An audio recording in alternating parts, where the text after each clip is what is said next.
Bom dia, hoje dia 7 de fevereiro de 2021. Meu nome é Denis e nós estamos na Escola Dominical da Igreja Presbiteriana de Pinheiros. Estamos hoje retomando nosso ciclo normal de aulas de classe. Estamos retomando em duas modalidades, na modalidade presencial e na modalidade online, sendo online por um momento gravada, e nos próximos domingos haverá uma transmissão online de cada classe.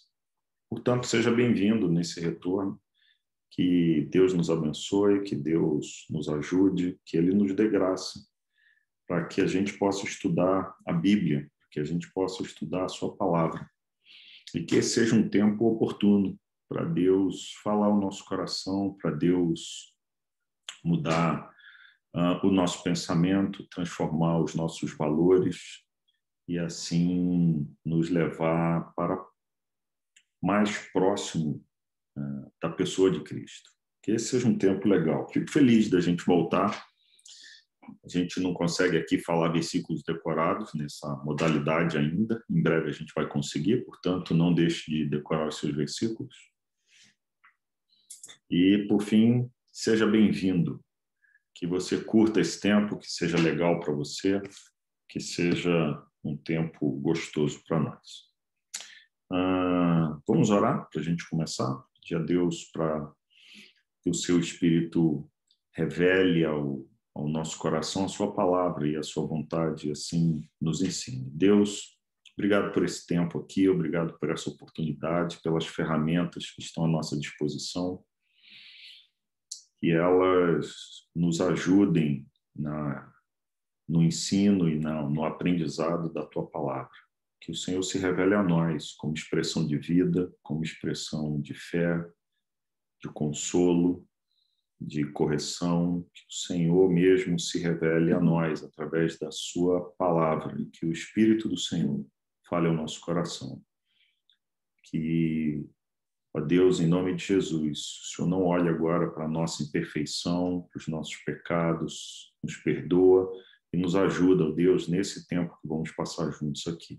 Grande é o Senhor, nós oramos em nome de Jesus. Amém. Maravilha. Olha, nós vamos aqui, nesse tempo, estudar sobre as cartas gerais e Apocalipse. Se você lembrar, nós estamos estudando toda a Bíblia. E é sempre bom e é sempre importante a gente lembrar que as nossas aulas não substituem a leitura da Bíblia. Você tem aí a sua Bíblia, leia a sua Bíblia, ela é a palavra de Deus. Quando você lê, o Espírito de Deus fala com você e guarde isso no seu coração. A Bíblia é a nossa regra de fé e de prática, é nela que nós nos apoiamos, é ela que nos ensina e nos revela a pessoa de Deus. Vamos lá. Olha, antes da gente falar das cartas gerais de Apocalipse, queria lembrar do nosso tradicional bottom. Esse bottom, apesar de ter uma mensagem pequena, tem uma mensagem muito profunda. E nós insistimos em falar dessa mensagem. Ela diz: sou salvo pela graça, mas não foi de graça. O que isso quer dizer? Isso quer dizer que nós, eu e você, nós somos salvos sem pagar preço. Não há nada que a gente possa fazer para receber ou herdar de Deus a salvação. Não há nada que a gente possa realizar de maneira a ganhar da parte de Deus a salvação. A salvação nos é dada, nos é confiada de graça, sem preço, sem custo. E esse é um ato realizado exclusivamente pela pessoa de Deus. Mas o fato da salvação ser de graça, de não nos custar nada, ela não foi de graça. E não foi de graça para Deus, porque Deus deu o seu Filho. A Bíblia diz que Ele amou o mundo de uma maneira tão intensa, tão profunda, que ele deu o seu filho para morrer numa cruz, para pagar o preço do nosso pecado, para que todo aquele que crê no seu filho não pereça, não morra, mas possa sim herdar a vida eterna. Não foi de graça para Deus, não foi de graça para Cristo, que se fez homem, se fez carne e habitou no nosso meio, cheio de graça, de verdade, para que o mundo pudesse ver a sua glória. E ao término da do seu ministério, que ele pudesse pagar um preço altíssimo, preço de dor, de sofrimento, de angústia, preço da sua própria morte, para que o seu sangue fosse derramado no nosso lugar. E assim ele paga o preço da justiça de Deus e nos dá de graça a salvação. Não se esqueça, a salvação que nós recebemos custou muito caro para o nosso Deus, para Cristo Jesus, custou muito caro. Não perca esse valor, não deixe de interpretar esse valor na sua vida. Lembre sempre, Jesus pagou um alto preço, o preço da morte de cruz, para que a gente pudesse receber de graça a vida eterna. Aleluia! Louvado seja o Senhor. Bom, voltando para o nosso tema de hoje, nós vamos fazer uma breve introdução sobre as cartas gerais. Vamos falar sobre os seus destinatários. Na divisão da Bíblia, é importante a gente entender para quem foram escritas as cartas e os livros e os textos. Vamos falar de Hebreus a Judas, é a última porção, e por fim de Apocalipse. E espero que uma aplicação prática possa ser feita na minha e na sua vida. Porque sempre que lemos a Bíblia e estudamos o texto, devemos procurar uma maneira de aplicar isso à nossa vida, para que o estudo não fique sem sentido, sem link, sem conexão com o nosso dia a dia, com a nossa história, com aquilo que fazemos. Muito bem. Por que nós estudamos a Bíblia? Hoje, nós vivemos um tempo em que cada vez se lê menos, mas nós não podemos esquecer que Deus se revela através da Bíblia. Portanto, se você quer conhecer a Deus, se você quer saber quem é Deus, saber o que Deus quer da sua vida, o que Deus propõe para a sua história, você precisa encontrar isso através da Bíblia. Você precisa compreender os propósitos e os planos de Deus através da palavra de Deus. E não só isso, você precisa compreender os seus princípios de fé, os valores, aquilo que Deus tem proposto como perspectiva de vida através da Bíblia. É lá que Deus se revela e revela a sua vontade para nós. Essas palavras que nós lemos na Bíblia, elas foram escritas por muitos autores. Nós estamos há 2 anos estudando todo o conteúdo da Bíblia, há 3 anos, perdão. E nós estamos no último ciclo do estudo de 66 livros. Veja aí, nós já passamos pelo Pentateuco e Josué, pelos livros históricos, os livros poéticos, os livros proféticos, fechamos o Velho Testamento, entramos no Novo Testamento, estudamos os Evangelhos e Atos, as cartas de Paulo, e estamos agora no último ciclo, que é o ciclo das cartas gerais e do Apocalipse. Que esse seja um tempo oportuno para a gente entender os acontecimentos da época e o que Deus fez e realizou com aquele povo, com aquela gente, com os nossos irmãos e os ensinos que foram ali deixados. Vamos estudar nesse semestre as cartas gerais, os livros de Hebreus, Tiago, Pedro, João, Judas, e ao término vamos fazer o nosso tradicional testando o conhecimento, e depois nós vamos ter 8 aulas sobre o livro de Apocalipse. Veja que ao término da Bíblia nós temos um livro cheio de simbolismos e de conteúdo, nos contando a respeito das coisas vindouras e sedimentando tudo aquilo que nós estudamos na Bíblia nesse tempo. Todo o nosso estudo apontou para Cristo Jesus. E nós vamos, em Apocalipse, ver a conclusão e as histórias sobre o conteúdo sobre a volta de Cristo e o mundo vindouro. Que Deus nos abençoe e nos ajude nessa caminhada de estudo. Bom, os evangelhos, quando nós estudamos, nós vimos eles sendo escritos e endereçados a povos. Depois, vimos o livro de Atos ser escrito registrando a história da igreja. Depois vimos as cartas de Paulo e agora chegamos nas cartas gerais para entender que elas não foram destinadas a uma igreja específica, mas elas têm um conteúdo, um compêndio para toda a igreja, para todos os crentes. Não que os outros textos não sejam para nós, é claro que são, mas eles, quando foram escritos, não foram endereçados dessa forma, foram endereçados de maneira específica. Queria mostrar isso para vocês através dessa visão. Olha, eu vejo os destinatários das cartas paulinas. O livro de Romanos, veja, Paulo começa o livro dizendo Paulo, e aí ele apresenta as suas credenciais de apóstolo, de servo de Cristo Jesus, mas ele escreve endereçado a todos os amados de Deus que estavam em Roma. Por isso a carta aos Romanos.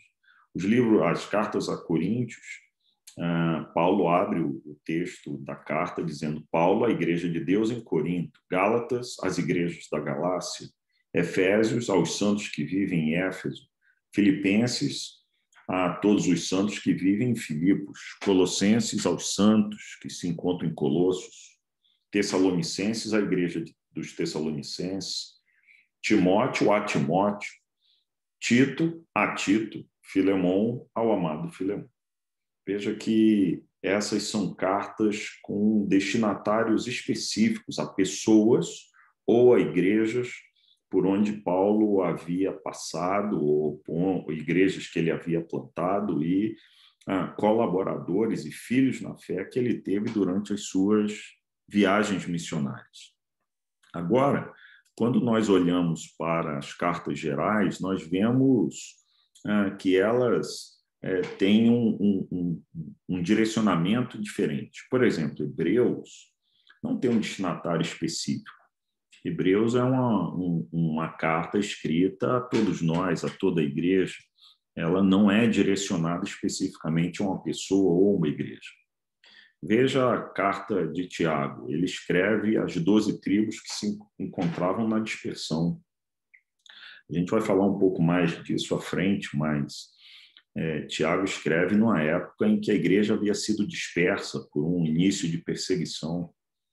Pedro escreve aos eleitos da sã doutrina que estão na dispersão do Ponto, da Galácia, Capadócia. Aquele foi um tempo de muita perseguição, e ele escreve direcionado a essas pessoas que estavam espalhadas, fugindo da perseguição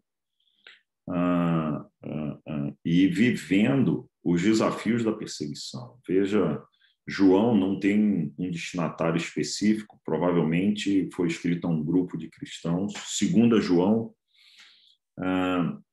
o autor ele se dirige à senhora eleita e aos seus filhos. E alguns intérpretes e historiadores dizem que o autor se referia a uma irmã da igreja e seus filhos.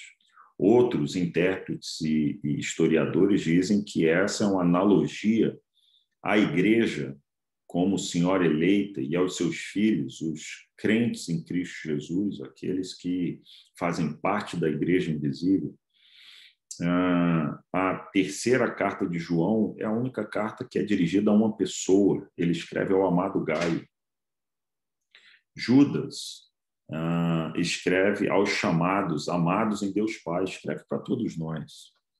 E Apocalipse é uma revelação de Cristo Jesus aos seus servos, para nós. É o último livro da Bíblia e é uma revelação entregue diretamente por Cristo aos seus servos. Que a gente entenda isso, que de Hebreus a Judas nós vamos encontrar cartas escritas a um grupo de pessoas e vamos interpretar que foram escritas à igreja, para nós. E depois Cristo vai nos entregar uma revelação a respeito do tempo vindouro. Bom, a primeira carta geral que a gente vai comentar é a de Hebreus. E a carta de Hebreus, e eu queria que você tivesse sua Bíblia aí na mão e abrisse a sua Bíblia, a gente vai ler alguns versículos e a gente vai passar por alguns textos. Importante você usar a sua Bíblia. A carta aos Hebreus, ela vem trazer uma mensagem sobre a superioridade de Cristo. E por que ela faz isso? Ela faz isso para fundamentar os ensinos do próprio Senhor Jesus e os ensinos paulinos a respeito da mudança do judaísmo para o cristianismo. Muitos elementos são substituídos e a fé deixa de se dar no aspecto das cerimônias e dos rituais e do apego a todo aquele cerimonial da antiga aliança para um novo momento, que é a nova aliança em Cristo Jesus. Portanto, o livro, a carta de Hebreus, vai trazer uma mensagem sobre a superioridade de Cristo em relação aos elementos da antiga aliança. Ele vai dizer que Cristo é a superior revelação aos homens. Tudo que havia sido revelado na antiga aliança é transformado por Cristo. Portanto, olha aí como começa esse livro, essa carta aos Hebreus. Veja, havendo Deus outrora falado muitas vezes e de muitas maneiras aos pais pelos profetas, nesses últimos dias nos falou pelo Filho, a quem constituiu herdeiro de todas as coisas, pelo qual também fez o universo. Ele é o resplendor da glória e a expressão exata do seu ser, sustentando todas as coisas pela palavra do seu poder. Depois de ter feito a purificação dos pecados, assentou-se à direita da majestade nas alturas, tendo se tornado tão superior aos anjos, quanto herdou o mais excelente nome do que eles. Esse é um texto que sempre me traz a lembrança de quando li pela primeira vez.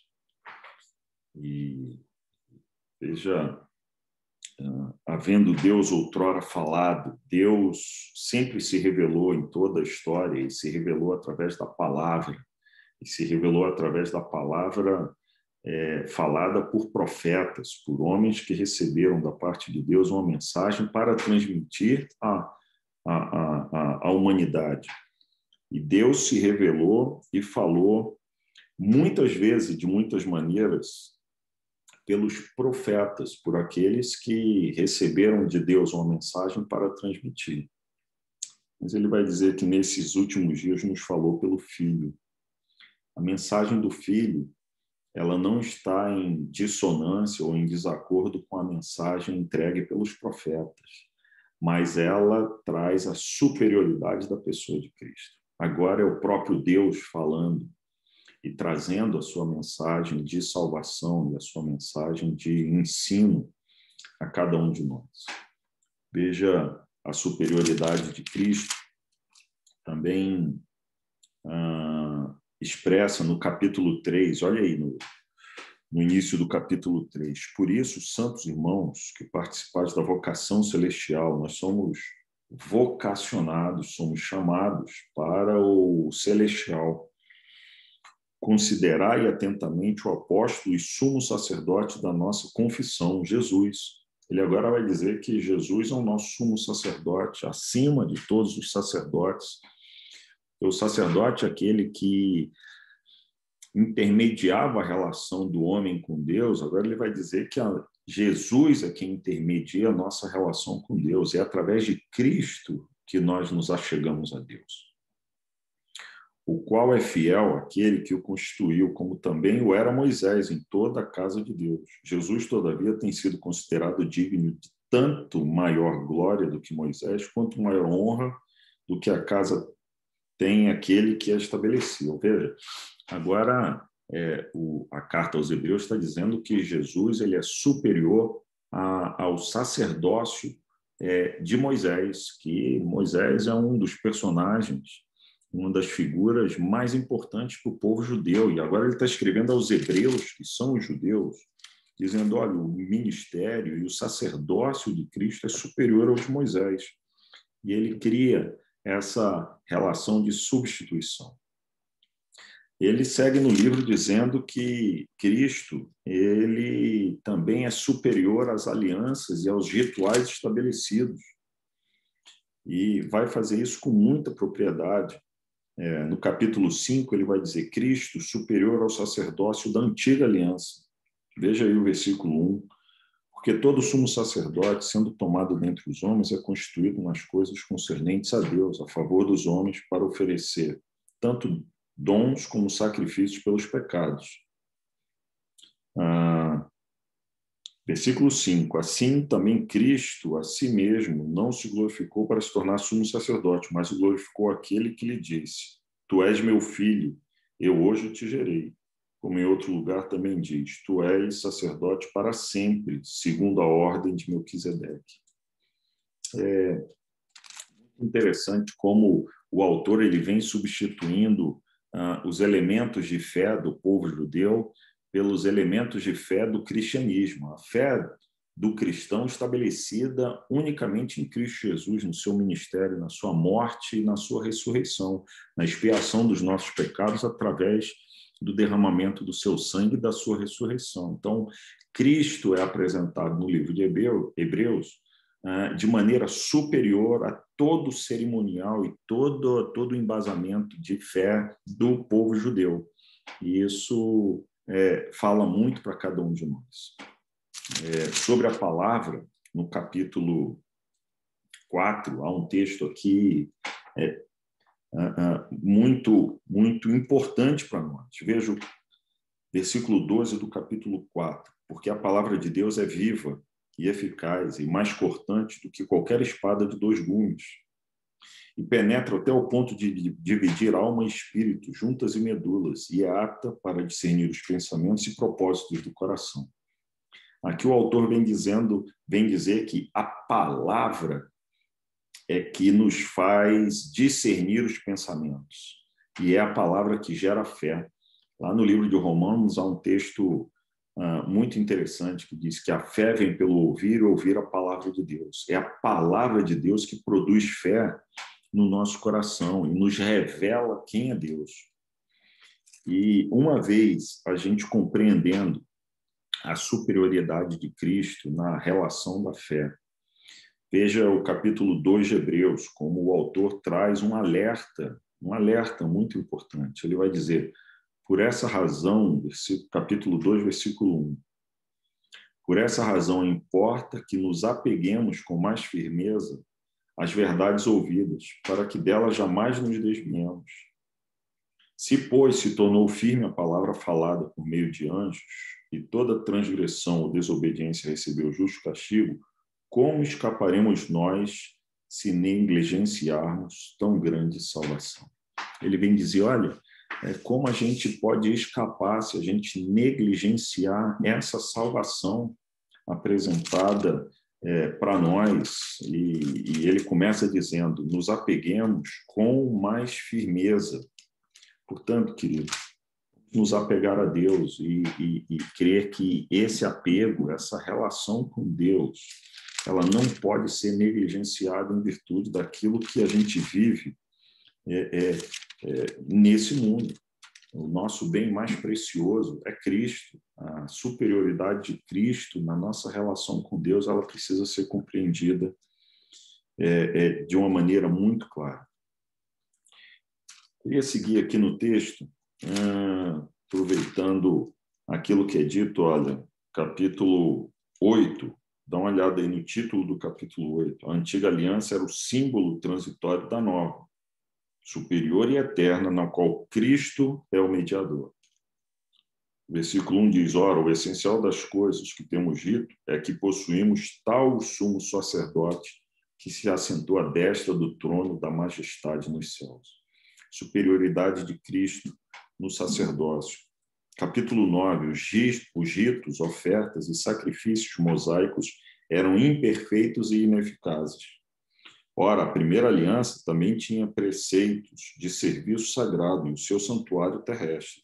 Com efeito, foi preparado o tabernáculo, cuja parte anterior, onde estavam o candeeiro, a mesa, e ele vem descrevendo o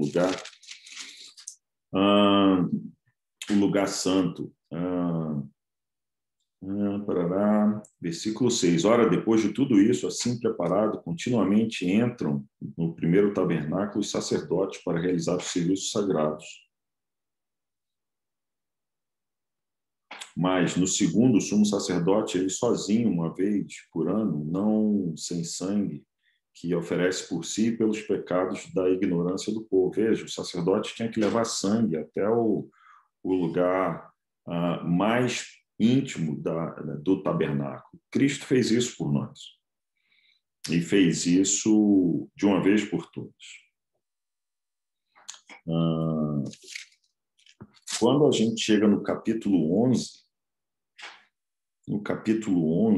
olha o que vai ser dito para nós no versículo 6. O capítulo 11 ele fala sobre a natureza da fé.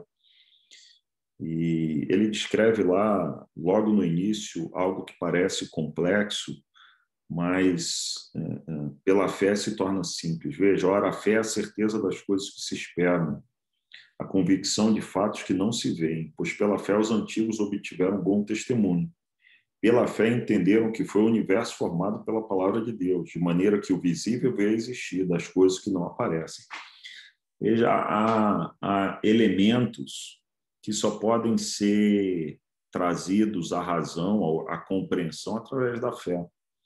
E todas as vezes que nós queremos explicar matematicamente ou historicamente aquilo que Deus tem revelado para nós, a gente corre o risco de entrar em profundo conflito.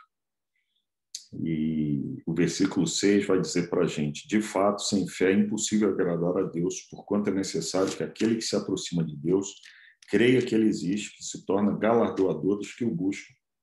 A fé é que revela Deus para nós. E aqui a gente tem uma história sobre os nossos pais da fé, os patriarcas, aqueles que creram. E leia isso, se prepare para a aula do próximo domingo, que será sobre o livro de Hebreus. E a gente vai fechar essa introdução sobre o livro de Hebreus, dizendo que, uma vez apresentada a importância e a superioridade de Cristo na nossa relação de fé com Deus, nos rituais, nos cerimoniais, o livro nos traz, a carta nos traz a importância da fé, da revelação da palavra e da fé, e termina no capítulo 13, no versículo 14, dizendo: na verdade, não temos aqui cidade permanente, mas buscamos a que há de vir.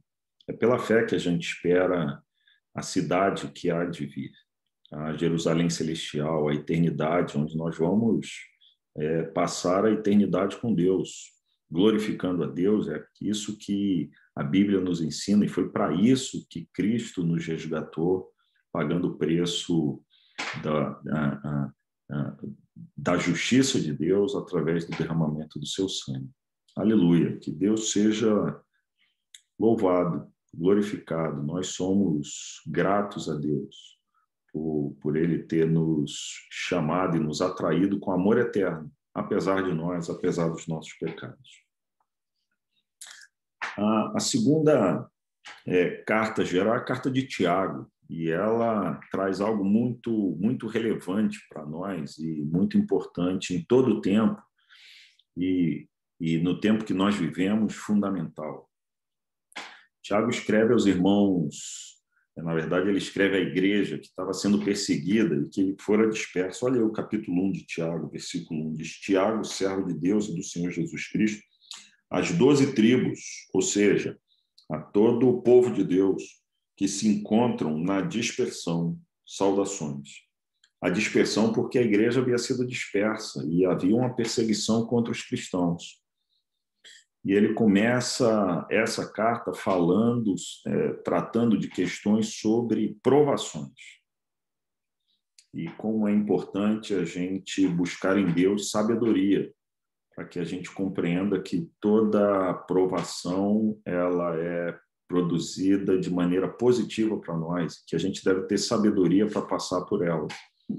E que as circunstâncias dessa vida elas são transitórias. Olha como ele começa aí, versículo 2. Meus irmãos, tende por motivo de toda alegria o passar por várias provações. A gente, quando lê isso aqui sem ser com a perspectiva da fé, a gente diz, está doido. Como é que eu vou ter como motivo de toda alegria o passar por várias provações?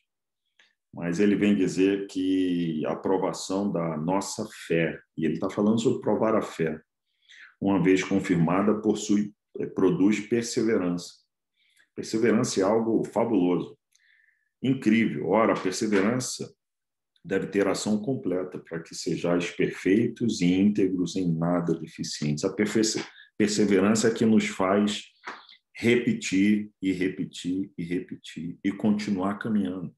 É a perseverança que nos leva à frente, que não nos permite desistir no meio do caminho. É a perseverança que nos faz melhorar, que nos empurra para frente. É a perseverança que faz isso. Quando ele fala sobre ter sabedoria, ele diz, olha, se porém algum de vós necessita de sabedoria, versículo 5, peça a Deus, que a todos dá liberalmente, nada lhes impede, e vai ser concedido. Mas peça com fé, sem duvidar, porque o que duvida, ele é como uma onda do mar, impelida e agitada pelo vento. Versículo 9. O irmão, porém, de condição humilde, glorie-se na sua dignidade, e o rico na sua insignificância, porque ele passará como a flor da erva. Ele vem dizer que tudo na vida são circunstâncias transitórias. O tema principal dessa carta são obras, é a realização. E aí ele vai dizer, no versículo 19, a prática da palavra, a gente já falou sobre isso. E aí no capítulo 2 ele vem ensinar sobre não fazer acepção de pessoas, vai falar sobre pobreza e riqueza. No versículo 14 do capítulo 2, ele vai dizer, meus irmãos, qual é o proveito se alguém disser que tem fé, mas não tiver obras? Pode acaso semelhante fé salvá-lo? Agora ele vem falar que a fé sem a realização, sem o agir, sem o transformar, sem o realizar, ela é morta.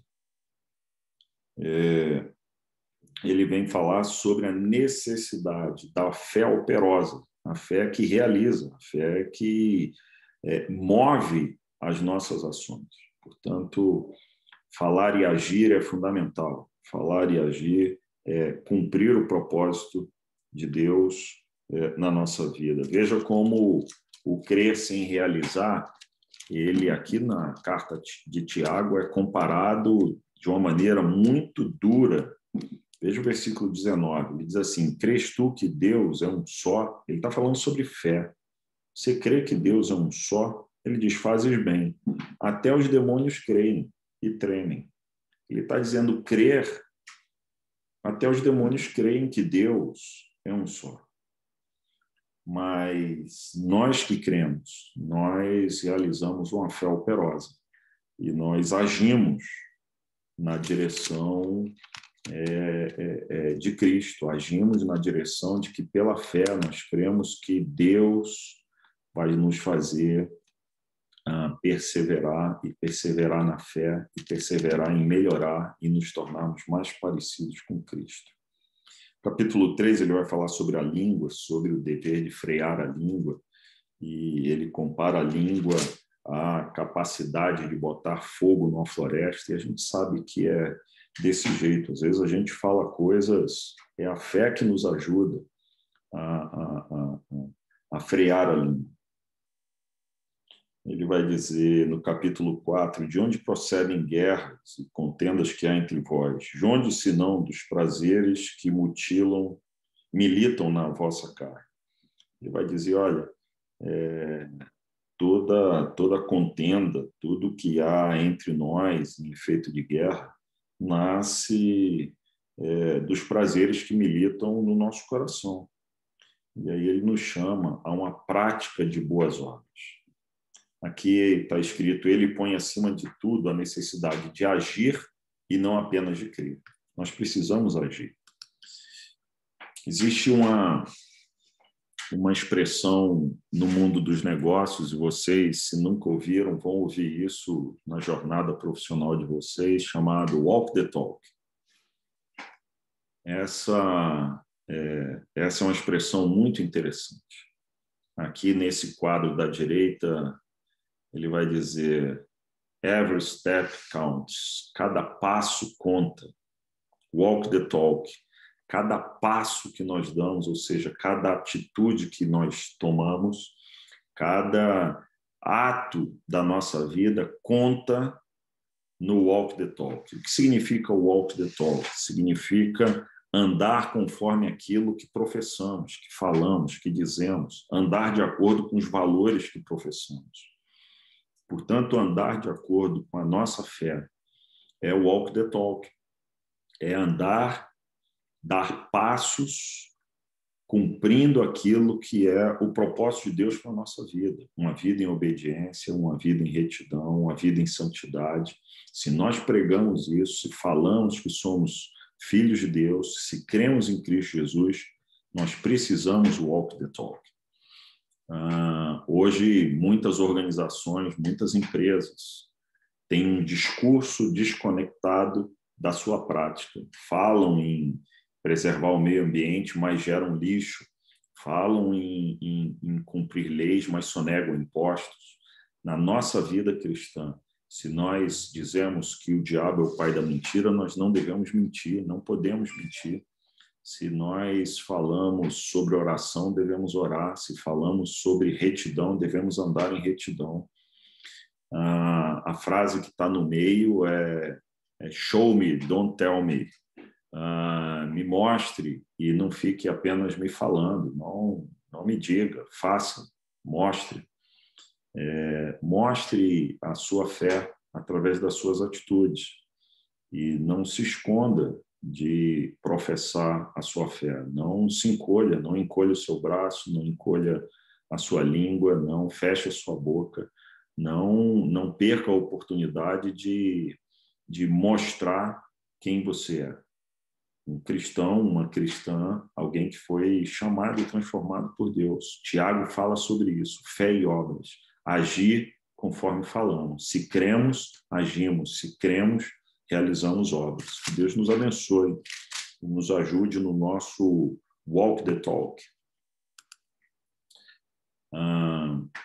Versículo 8 do capítulo 5 de Tiago vai dizer: sede vós também pacientes e fortalecei o vosso coração, pois a vinda do Senhor está próxima. Olha, walk the talk, a vinda do Senhor está próxima.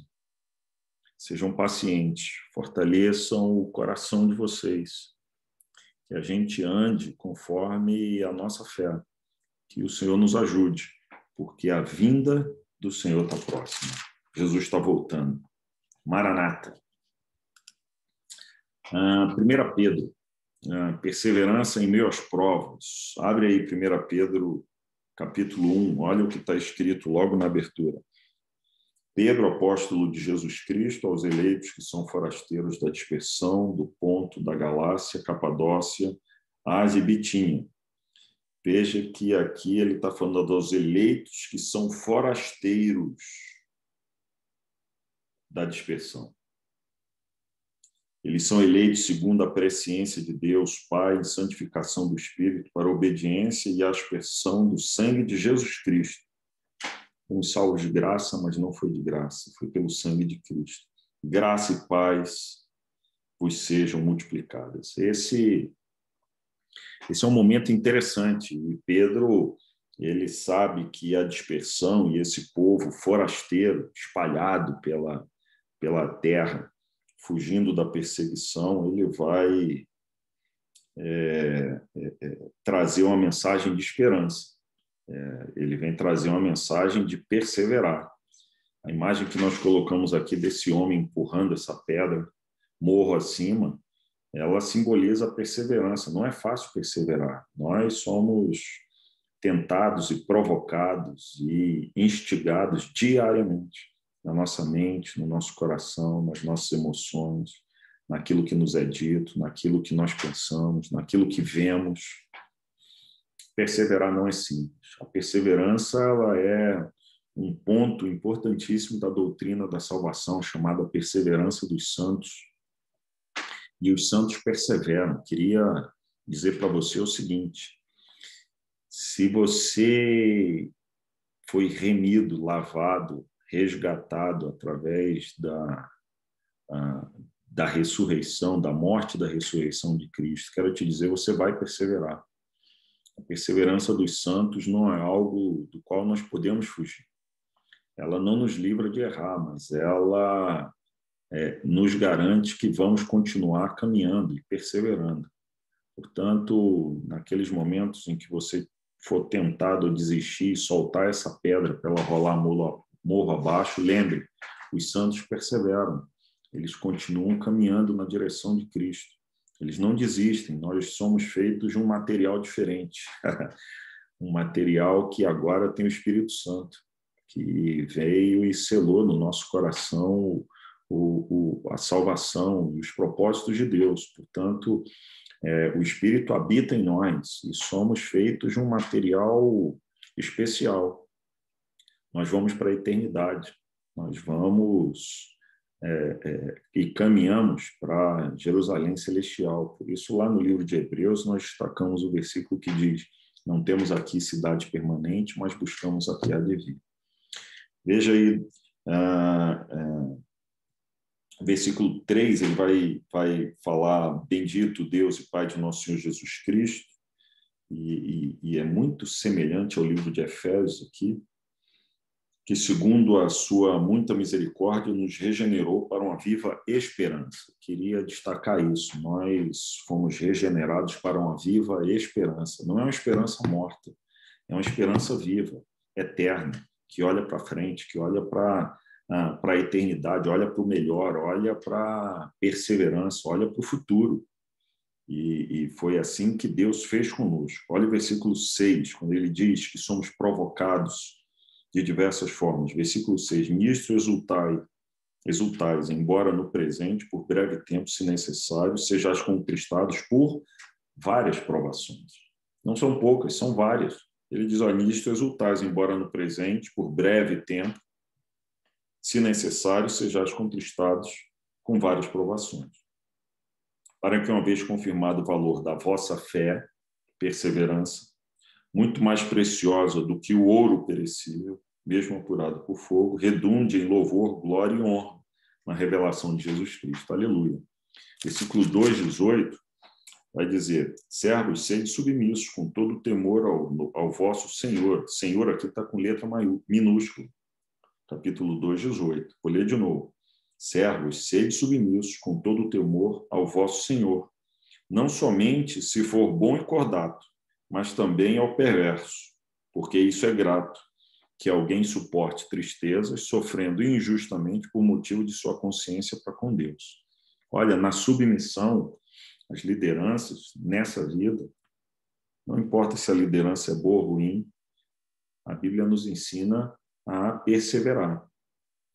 3,14, fazer o que é certo. 3,14, mas, ainda que venhais a sofrer por causa da justiça, bem-aventurados sois. Não vos amedroteis, portanto, com as suas ameaças, nem fiqueis alarmados. Ele vem dizer, mas ainda que venhais a sofrer por causa da justiça, haja sempre em justiça. E quando nós agimos em justiça, nós podemos ser perseguidos e podemos ser amedrontados, podemos ser acusados. Mas Pedro, ele convida, chama a igreja aqui a perseverar na justiça. Resistir ao pecado, 2,11, olha aí, vamos ler: amados, exorto-vos como peregrinos e forasteiros que sois. Somos peregrinos nessa terra, não pertencemos a esse mundo, mas estamos nele. Exorto-vos a vos absterdes das paixões carnais que fazem guerra contra a alma, mantendo exemplar o vosso procedimento no meio dos gentios. Essa era uma mensagem de perseverança a um povo que estava sendo perseguido. E, por fim, 4:12. 4:12, amados, não estranheis o fogo ardente que surge no meio de vós, destinado a provar-vos, como se alguma coisa extraordinária vos estivesse acontecendo. 14. Se pelo nome de Cristo sois injuriados, bem-aventurados sois. Perseverar na perseguição por conta da nossa fé. Capítulo 5, versículo 8 e 9, para terminar o livro, a primeira de Pedro. Sede sóbrios e vigilantes, o diabo, vosso adversário, anda em derredor como um leão que ruge, procurando alguém para devorar. É assim que funciona. E quando a gente não persevera, a gente perde essa luta. Mas a perseverança, ela não é uma força nossa. Ela vem da fé. Resistir-lhe, olha o versículo 9, resistir-lhe firmes na fé. Não é o nosso braço forte ou a nossa capacidade de resistir ao diabo. É a fé que nos faz vencer. É a fé que nos leva à frente. Resistir-lhes firme na fé, certos de que sofrimentos iguais aos vossos estão se cumprindo na vossa irmandade espalhada pelo mundo. Resistir-lhes firmes na fé. Deus nos abençoe. Pedro, 2 de Pedro. Aqui a gente vai acelerar, mas Pedro vai chamar a atenção sobre a importância da diligência durante a caminhada cristã. Olha o versículo 10 do capítulo 1. Por isso, irmãos, procurai com diligência cada vez maior confirmar a vossa vocação e eleição, porquanto, procedendo assim, não tropeçareis em tempo algum. Ele está falando, olha, andem com diligência para confirmar a vocação e a eleição que vocês tiveram. Da mesma forma, ele vai falar sobre falsos mestres e heresias destruidoras que surgiam na época. Veja que a imagem que a gente colocou aqui é um homem puxando o tapete e os outros 3 caindo. Capítulo 2. Assim como no meio do povo surgiram falsos profetas, assim também haverá entre vós falsos mestres, os quais introduzirão dissimuladamente heresias destruidoras até o ponto de renegarem o soberano Senhor que os resgatou, trazendo sobre si mesmo repentina destruição. E muitos seguirão as suas práticas libertinas, e por causa deles será infamado o caminho da verdade. Queridos, aqui essa advertência sobre falsas doutrinas, ela parece algo daquele tempo, o gnosticismo era uma verdade, mas nós vivemos hoje um tempo de filosofias se multiplicando de várias formas, e a principal delas é de que o importante é ser feliz, o importante é fazer o que eu gosto. Nós vemos uma geração que só quer fazer o que gosta, que quer ser feliz e ter prazer em tudo que faz, e a vida não funciona assim. Essa é uma tremenda heresia. Nós somos chamados e somos desafiados a uma vida, como a gente acabou de ler, de muitos e muitas provações. Nós nos submetemos e a gente acabou de olhar aqui, perseverar em provações, na submissão, fazendo o que é certo, agindo em justiça, resistindo ao pecado, resistindo como somos perseguidos. E aqui falsos mestres falando sobre o prazer, sobre a satisfação. Hoje o que nós mais vemos são as pessoas querendo fazer apenas o que gostam. Nós não fomos chamados para uma vida assim, fomos chamados para uma vida de obediência. A obediência, ela é fundamental.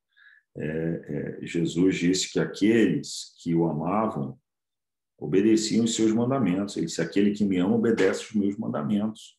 Então não esqueça disso, não perca essa referência, advertência contra falsos ensinos. Capítulo 3, 13, vamos ver o que está escrito aqui. Nós, porém, segundo a sua promessa, esperamos novos céus e nova terra, nos quais habita a justiça. Por essa razão, pois, amados, esperando essas coisas, empenhai-vos por ser desachados por ele em paz, sem mácula e irrepreensíveis. Que Deus nos abençoe, que essa advertência contra falsos ensinos, falsas histórias de que não tem problema não, faz o que você quer, tenha prazer, tenha satisfação, não se prive das suas alegrias, querido, se alegre no Senhor. Alegrai-vos no Senhor, outra vez vos digo, alegrai-vos. Isso é o que nos conduz na direção de Deus. 1 João, a carta é mais uma advertência sobre a presença de falsos ensinos e falsas doutrinas no meio da igreja. Ele vai ensinar sobre não se associar aos falsos mestres e seus ensinos e permanecer em Cristo na segurança da luz do Evangelho. Aqui João aponta para Cristo, declarando que os nascidos de Deus creem em Jesus. E lá no capítulo 5, versículo 4, diz: essa é a vitória que vence o mundo, a nossa fé. Que é que vence o mundo, senão aquele que crê ser Jesus, o Filho de Deus? A segurança do cristão está na fé, está na perspectiva de fé.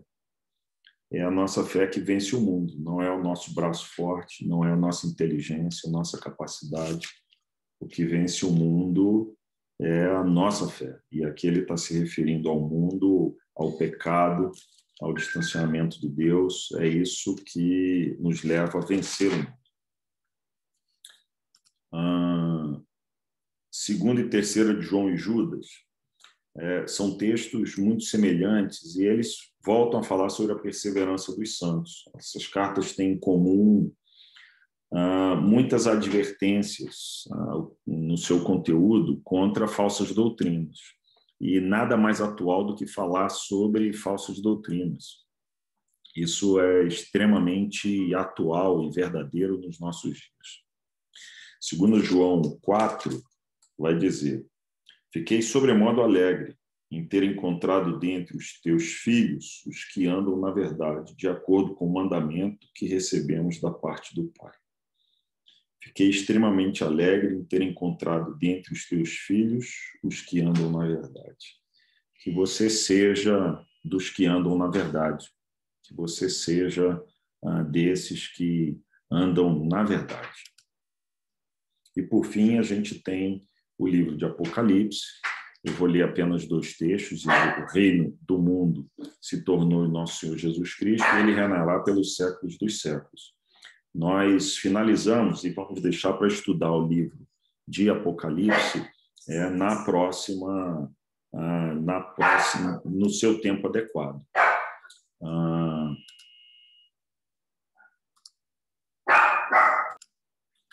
Quando formos estudar o livro de Apocalipse, e o seu título se chama Revelação, e ele tem esse título porque ele vai nos revelar sobre as coisas vindouras, nós vamos ver todo o simbolismo que tem por trás desse livro. E vamos ter a oportunidade de, durante 8 aulas, dissecar e analisar em profundidade todos os símbolos e tudo aquilo que Cristo revelou a João quando ele estava preso na ilha de Patmos, para que nós pudéssemos compreender com mais clareza as coisas vindouras. Lá no capítulo 11, há um texto que diz que o reino do mundo se tornou de nosso Senhor Jesus, Senhor e do seu Cristo, e ele reinará pelos séculos dos séculos. O livro de Apocalipse, ele vai nos ensinar sobre o reinado do Senhor, sobre a vitória de Cristo sobre o inimigo. E vai mostrar como esse reinado se estabelece para a eternidade. E lá no final, no capítulo 22, no versículo 7, ele vai dizer: eis que venho sem demora. Bem-aventurado aquele que guarda as palavras da profecia desse livro. Aqui há um final de esperança, dizendo: venho sem demora. E nós vivemos aguardando a volta de Cristo. É assim que nós vivemos, aguardando o retorno. Bem-aventurado aquele que guarda as palavras da profecia desse livro. Que eu e você, a gente possa guardar as palavras da profecia desse livro. Aplicação. Deus se revelou. Olha, através da história, Deus tem se revelado a nós. Essa é uma história que começa na eternidade passada e termina na eternidade futura. Ela não tem fim. E nós aprendemos na Bíblia a respeito do próprio Deus, a revelação de quem é Deus. Aprendemos na Bíblia a respeito de quem somos nós, qual é o nosso papel, qual é o nosso chamado, qual é o propósito de Deus na nossa vida. E entendemos também na Bíblia a respeito do mundo, das coisas vindouras, da eternidade. Aprendemos na Bíblia a respeito de tudo aquilo que Deus criou e o seu propósito. Que a gente possa encontrar e se descobrir na Bíblia, que a Bíblia seja para nós algo precioso todos os dias na nossa história. Queria deixar esse salmo para você, o Salmo 119, como pode o jovem manter pura a sua conduta, vivendo de acordo com a tua palavra, que eu e você, a gente possa viver de acordo com a palavra de Deus. Próxima aula será o início desse estudo. Hoje foi somente uma introdução. Que você curta esse tempo de estudar as cartas gerais. Se prepare, leia o texto de Hebreus 1 a 6. E não esqueça, as nossas aulas não substituem a leitura da Bíblia. Você precisa ler a sua Bíblia, ela é a palavra de Deus, é ela que nos faz discernir e compreender a revelação de Deus. Que Deus nos abençoe, que Deus nos guarde, nos dê um dia abençoado. Obrigado pela sua presença e bem-vindo ao retorno da Escola Dominical. Valeu!